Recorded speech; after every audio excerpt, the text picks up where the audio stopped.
Hi, I'm Grace, and this is Oliver, and we're gonna start making YouTube videos, because why the heck not? So this one is going to be about my experience with birth and my pregnancy. So, when I found out I was pregnant, I didn't think I was pregnant. I was like, there's no physical possible way that Grace Gardner is pregnant. I was like, absolutely not. And the only reason I considered it is because my period was hella late. So I was like, I'll just take a cheap pregnancy test, the 88-cent ones from Walmart. And I was like, just to ease my mind and just, it's fine. It's probably just something else, something weird, you know, something weird.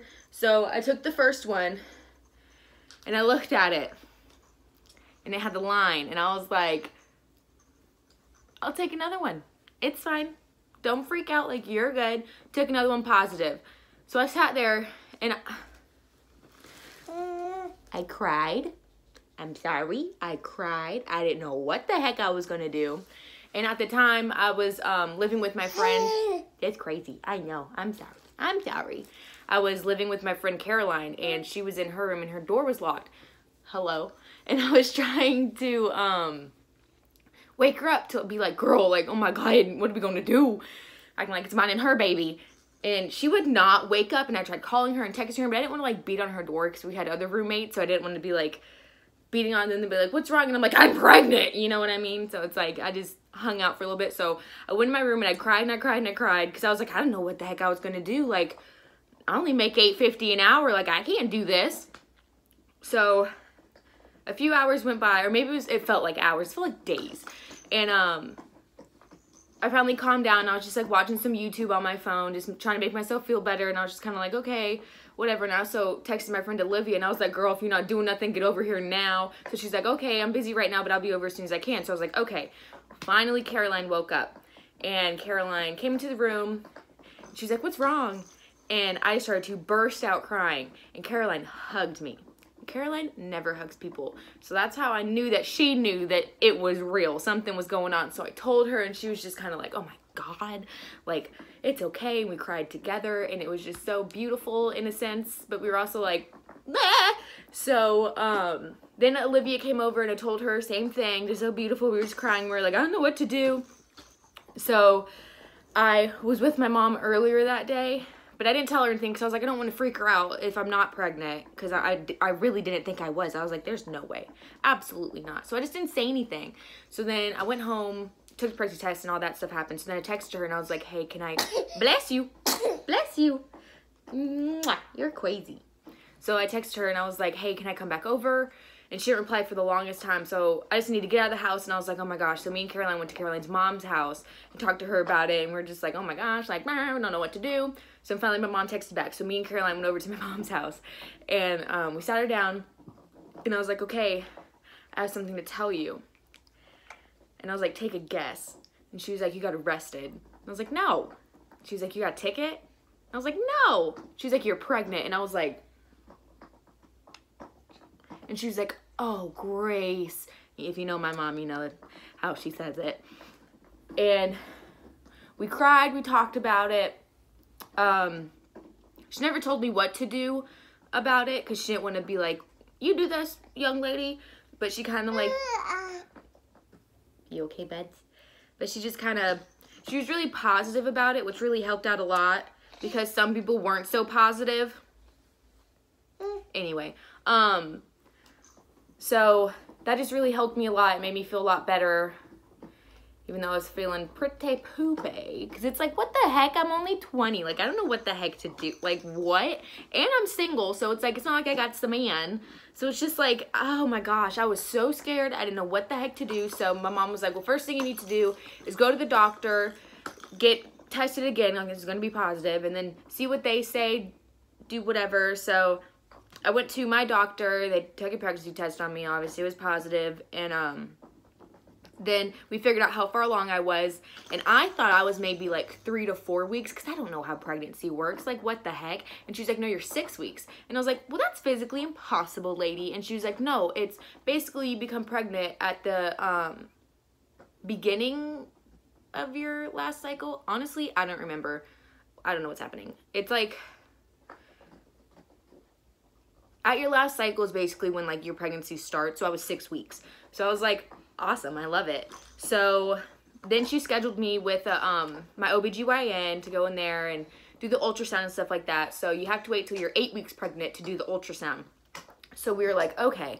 So then the 8 weeks came and we did the ultrasound and we got a first little glimpse of him. Yes, we did. So you look like a little squid, like a little peanut. He's a little peanut. And that's actually pretty funny because during the ultrasound, the lady was like, oh, look at the little peanut.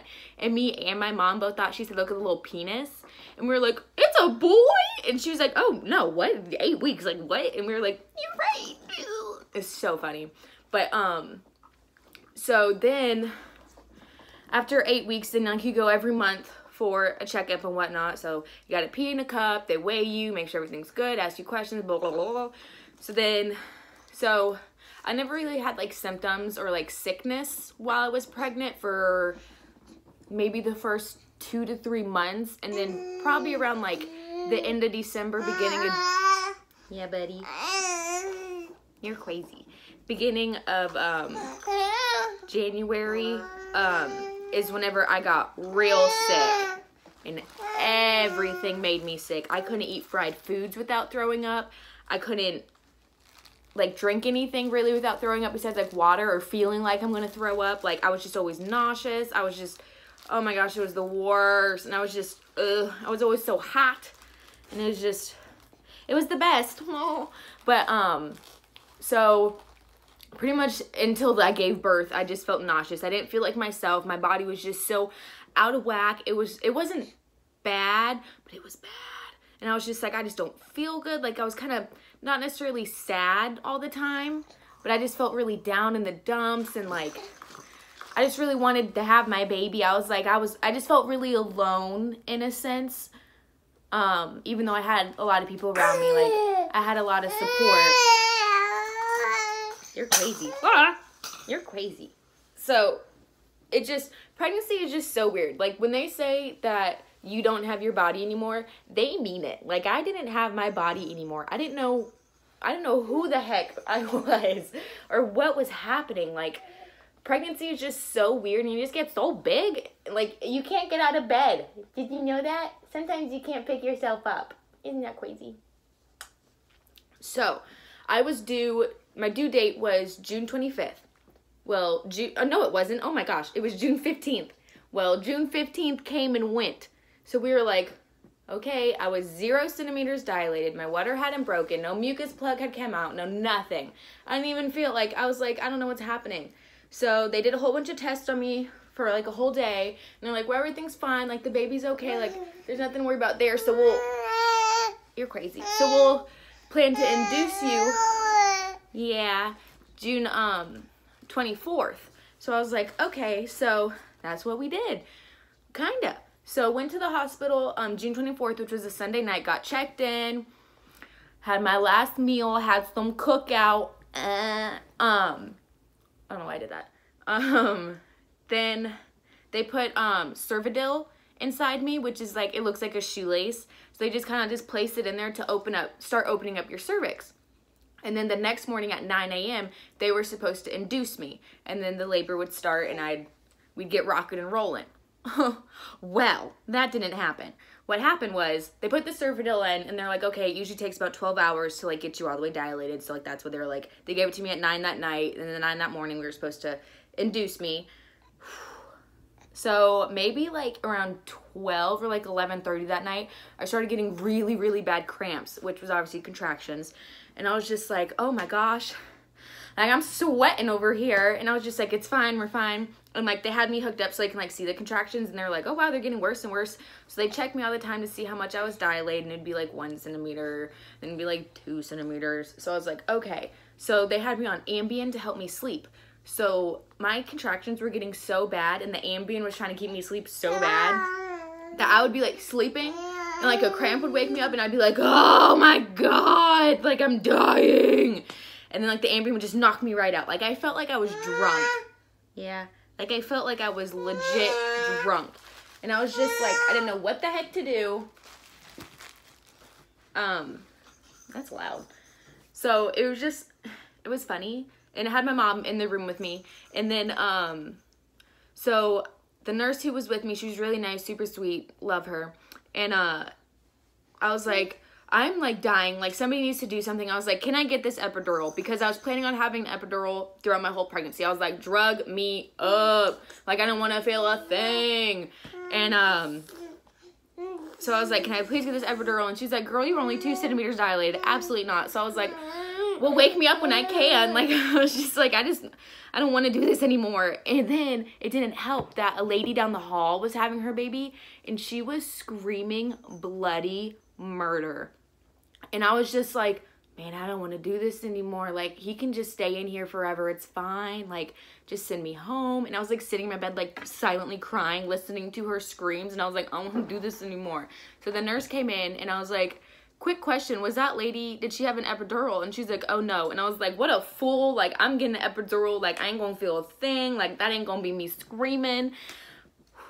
So then, it was like around maybe 4:30 in the morning. She checked me again, and like 30 minutes earlier, I was only 2 centimeters dilated. And then she checked me again. Okay, crazy bird. And she was like, oh my God, you're 9 centimeters dilated. So within 30 minutes, 7 centimeters just, so I was like, oh my God. And I was like, okay, give me the epidural, bring it in, ladies. And she was like, oh no, it's too late for an epidural. You're about to push. And I was like, what? I was just like, this is the worst. Like, what's happening? So finally, so when the baby, I could like feel him coming out. So when you're about to give birth, it feels like you have to poop. So I kept telling the nurses, let me use the bathroom. I just have to poop. And they're like, oh, no, it's the baby. And I was like, I have to poop. You don't know my body. And she's like, no, I promise you. Like, it's the baby coming out. Like, you don't have to poop. Like, if you go to the bathroom, like, the baby will be in the toilet. And I was just like, you don't understand. Like, I'm about to poop myself. And they're like, no, you're not. So we had to wait on the doctor to come in before I could push. And, he was taking forever because he was sleeping. Because nobody thought I'd be pushing at 5 in the morning. They just thought it'd be the next day and a few days of labor. Like, they were expecting me to be in hours and hours and hours of labor. But boy, oh boy, were they wrong. Was everyone wrong? I was wrong. You were right. And so I'm like, oh my gosh, like, I just felt like you feel like you need to push. And like, don't push till the doctor gets here. Like, you're fine. Just breathe. And I was like, I need to push. I need to do this. And they're like, no, wait till the doctor comes. So finally he comes, and if anybody knows me, I got the mouth of a sailor. So I'm over here cursing at him like an idiot. But I mean, I'm about to give birth. Like, cut me a break. So I'm over here, it's crazy, like cursing at him, cursing at everybody, cursing at myself. Just not really cursing at people except for the doctor. I did curse at him. And I was just wilding, boy. And then finally he came in, and I was like, oh my God. And he was like, okay, you can push. So I gave one big push, and I was like, I don't want to do this anymore. Like, I ain't got to poop. It's okay. He's fine in there. It's fine. And then he was like, no, like, keep pushing. So I kid you not, maybe like 5 minutes of pushing, no more than like 10 minutes. Like, I only pushed a few good times, and boom, there was Oliver, and he was so pretty. And I'm not just saying that. Like, some babies come out and they're covered in a whole bunch of yuck, and like they're like a weird color, and like their head is shaped weird, but like Oliver just came out perfect. Like, they only wiped him off a little bit, and he was so clean, and you're so beautiful, and his head is shaped like how it is now, and he had so much little strawberry, so much strawberry blonde hair. Oh, are you getting emotional thinking about it? Me too. Oh, me too, buds. See, I get emotional sometimes too. Yeah. You want to read a book? You have so much slobber. So then they wiped him off for like 2 seconds. My mom cut the umbilical cord. It was so cute. The only thing is I wish we would have recorded it, but everything was happening so fast. She was on the phone with my grandma and my boyfriend at the time, and they were supposed to both be in the room, but they weren't because they went home to go sleep before the next day before I was supposed to go into labor. So they both missed it, which is kind of a bummer, but like it worked out in the end. Like, everything was all good. And it was just, so they came in finally, and I'm just sitting there like, I need a nap, but I wanted to hold him. I just wanted to love him. So he just kind of sat on my chest for a while, and then they took him over and did the test on him for like jaundice, and they measured him and weighed him, and he was, I was about to say 12 pounds. He was 7 pounds, 13 ounces. And now he's 20 pounds. Dear boy. So, and then he was 21.5 inches long. So I was a pretty tall boy. Yes, I was. And he was perfect. There was nothing wrong with him. He's so beautiful. And then I stayed 2 days in the hospital, and I hated it. Like, it was, I just don't like hospitals. And it was just like, it was so nice because, like, I had him, and he was so little and so cute. But, like, I just wanted to be home and just, like, start our life, I guess. And just, like, the hospital was just such a bummer. And, like, most of the time I was just kind of, like, hanging out alone, or there'd be, like, one person in my room. So it was just kind of like, I didn't shower the whole time I was there because there was mold in their bathroom. And that really grossed me out. So I was like, I'm just not going to shower. I'll show them. So whenever I got home, and I had been in bed for, like, these past few days, so my muscles were kind of wonky. So when we got home, I was like, okay, I just need to shower. And I almost passed out in the shower because I wasn't used to, like, standing. And, like, the doink to doink, I put it on, like, really hot water. And it was just awful. So the first night that we had him, Oliver was the first baby I've even ever held. So, I didn't know what the heck to do. So I just figured they start sleeping in their crib. So what I did was I put him in his crib, I swaddled up, and I just slept on the floor in the nursery. And every time he woke up to feed, because newborns, you have to feed them a lot, like, because they don't eat as much as whenever they get older. And I'm breastfeeding. So I just slept on the floor in his nursery, and every time he woke up, I just grab him and feed him, and that's what we did. And then we ended up putting, like, a little crib in my room, so he'd start off in that. And he's just so sweet, so special. It was just so crazy. It was a crazy 43. I lied. Why would I say that? It was 41 weeks and 3 days that I was pregnant. So, it was crazy. It was intense. But now we have the sweetest little boy. And he'll be 6 months on Christmas Day. You're crazy. So, he's big. He's a biggie. He's like 20 pounds. He's definitely like the 99 percentile, 100%. Ooh, and he's just so funny. You're just so funny. And he's so smiley. Let's see if we can get him to smile. Whoa. Bye-bye. You gonna smile? Okay. Who's that boy? Who's that boy right there? Who is that? Who is that, buddy? What's he doing?